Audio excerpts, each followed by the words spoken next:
Hello, everyone. Welcome back to our last day, our final study in the Song of Solomon. This has been a good study, and I'll just warn you, I'm not going to do this one in 5 minutes. And I'll give you an excuse, even though I hardly ever finish the chapters in 5 minutes.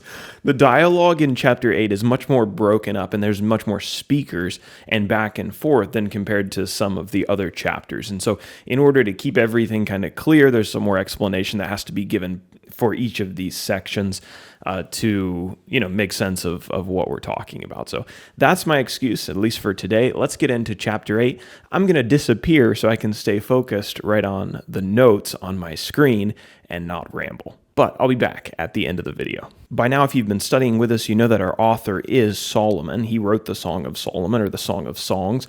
Our key characters, we've already been introduced to the first three very sufficiently to this point, but I do have to introduce a new speaker or set of speakers here in chapter 8. And these are some brothers. They're previously unintroduced in the book, and they speak briefly in verse 8, voicing an inquiry that they have as to how to care for their young sister until her wedding day. So we'll talk more about them later. For our definitions, just one today, keepers or tenants. It appears in verse 11. So if a rich man owned a field or a vineyard, he might hire it out to tenants.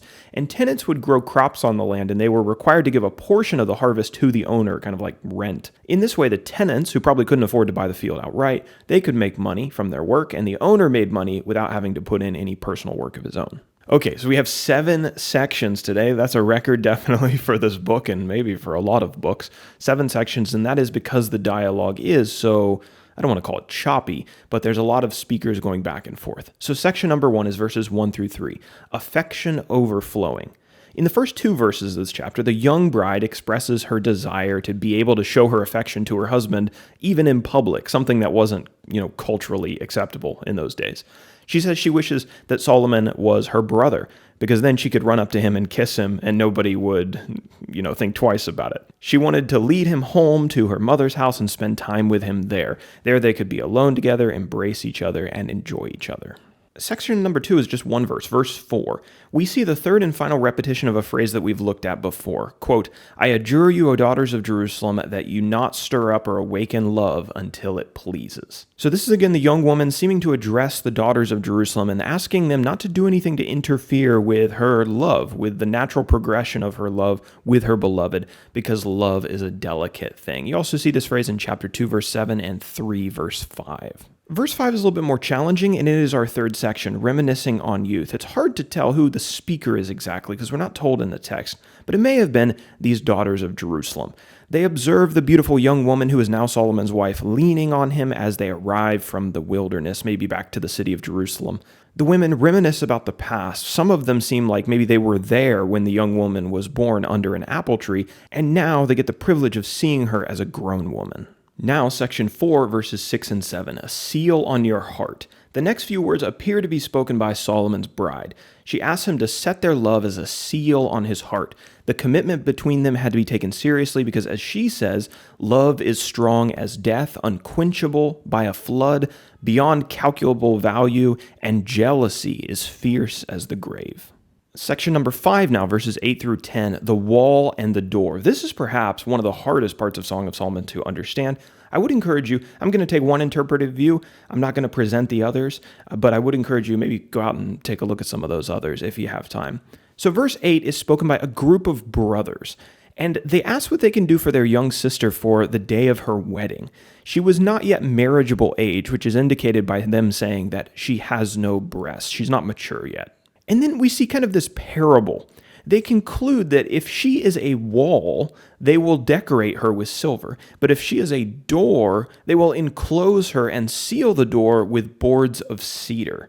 So what do they mean by this? The wall and the door appear to speak of their sister's disposition, maybe towards men. If she is a wall standing firm against men who would spoil her virginity, then they will beautify her and celebrate that, beautify her with silver.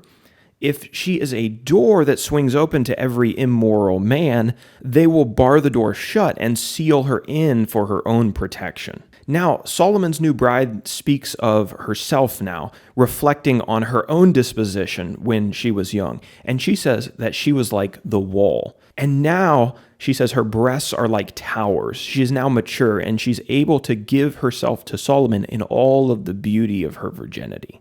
Now we move on to verses 11 through 12, the abundant vineyard. Solomon had a vineyard at a place called Baal Hamon that he hired out to vineyard keepers, or those tenants we defined. They were required to pay him 1,000 pieces of silver each year for the vineyard's harvest. Now, the young woman, Solomon's bride, compares herself to that vineyard. Her life of purity was her vineyard that she had for Solomon, the full value given to her husband when they get married. Her virtue would be to Solomon and overflowing beyond even what he expected. And now finally, the conclusion in verses 13 through 14. The book concludes with Solomon's bride comparing him to a young stag, as she did previously in chapter 2, and inviting him to the mountains of spice. Now, this similar kind of spice language was used by Solomon to describe the intimacy of their wedding night in chapter 4, verse 6. So we see the Song of Solomon beginning with this eager anticipation of the lovers to enjoy one another, and it ends with their unrestrained enjoyment of one another in the freedom of marriage. So there you go. That is chapter 8, and that is the text of the book of Song of Solomon. Now let's finish up with our application. I just want to kind of in a summary application of the whole book, I want to encourage Christians and churches not to skip Song of Solomon. It contains a lot of valuable lessons for unmarried people about the value, beauty of virginity, and the beauty of a permanent union with another person. It teaches married people how to cherish their spouse and how to encourage intimacy. It acknowledges human sexual desire and instructs us how to satisfy that in the most beautiful, mutual, pure, and godly way. It glorifies God-designed marriage as something to be longed for and protected. And in a time when God's sexual ethics are under seemingly constant attack, there's probably no more appropriate time to teach Song of Solomon than right now. I hope you enjoyed studying Songs of Solomon as much as I did and got as much value out of it as I did. And we're moving on next to our next book. I will give an update on that probably tomorrow as to when you can anticipate that and what that is going to be. So, Lord willing, we'll be back tomorrow. I'll talk to you then, and I hope you have a fantastic day.